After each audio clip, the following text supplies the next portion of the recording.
Imagine you are not born as a fleeting creature, rushing through days and deadlines. Not as a tree or a river that changes with every season. Imagine instead being born as a time capsule. You are not made to live in the present. You are created for the future. Buried deep in soil or sealed in stone, you are destined for silence.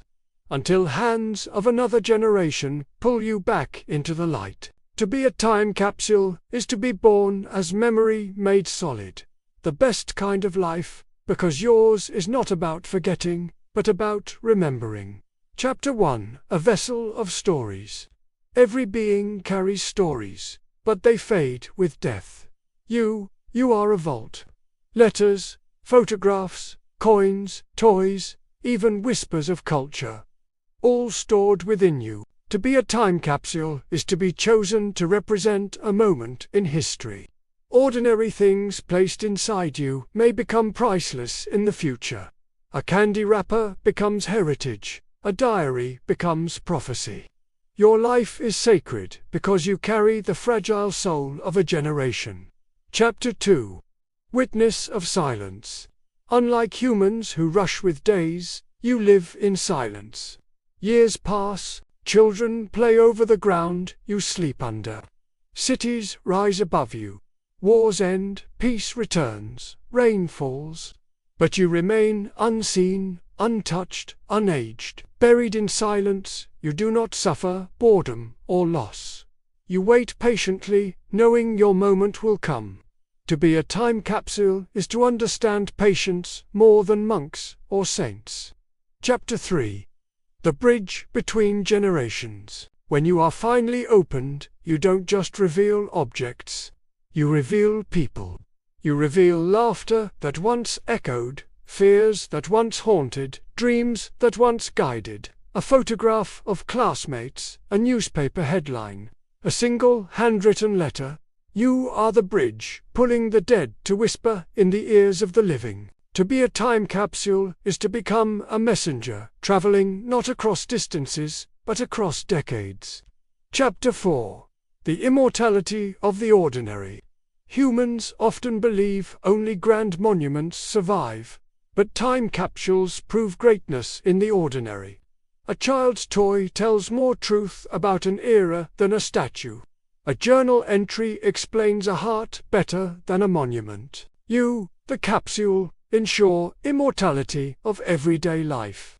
You make sure history is not just about kings and wars, but about love notes, childhood doodles, remnants of simple dreams. And in that sense, you are the greatest historian. Chapter 5: A Guardian Against Forgetting. The greatest curse of humanity is forgetting. Stories vanish, cultures fade, memories rot, but you resist. Your sealed walls fight decay. Your purpose is single and pure. Protect memory against the cruelty of time. What libraries burn, what voices die, you preserve. To be born as a time capsule is to push back against death itself.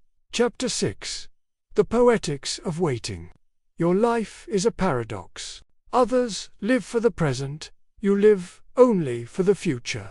You wait decades in loneliness, with no company, no applause, and yet your waiting is poetry. Because one day, hands trembling with curiosity will dig you out, open your locks, and tears will fall. Your silence will finally speak.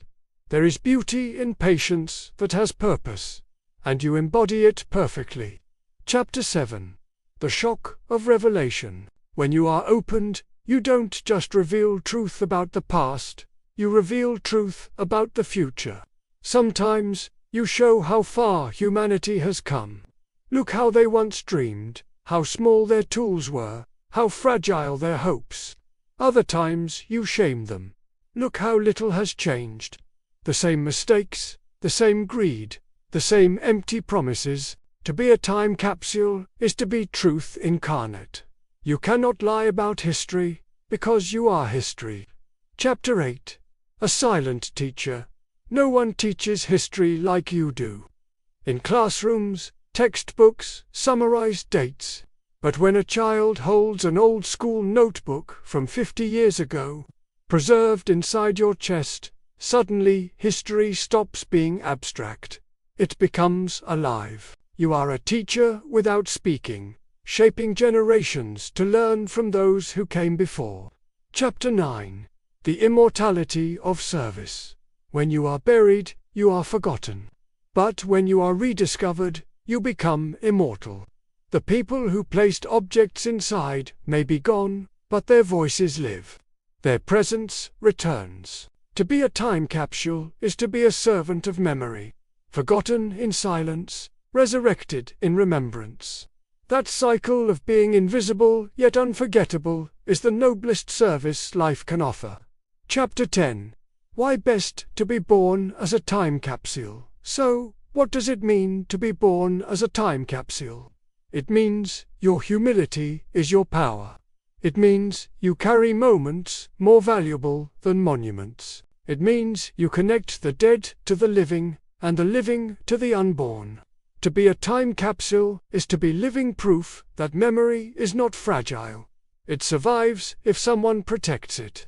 And maybe this is the best way to be born, because even in silence, you make human lives eternal.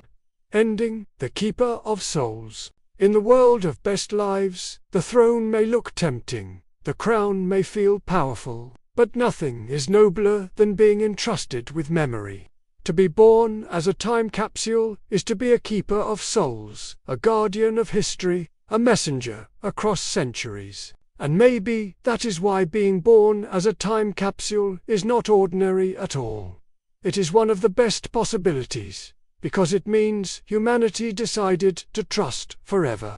To you, if this reflection made you think about memory and time, the video, comment what you would place in a time capsule today, and subscribe to the Best to be Born as series.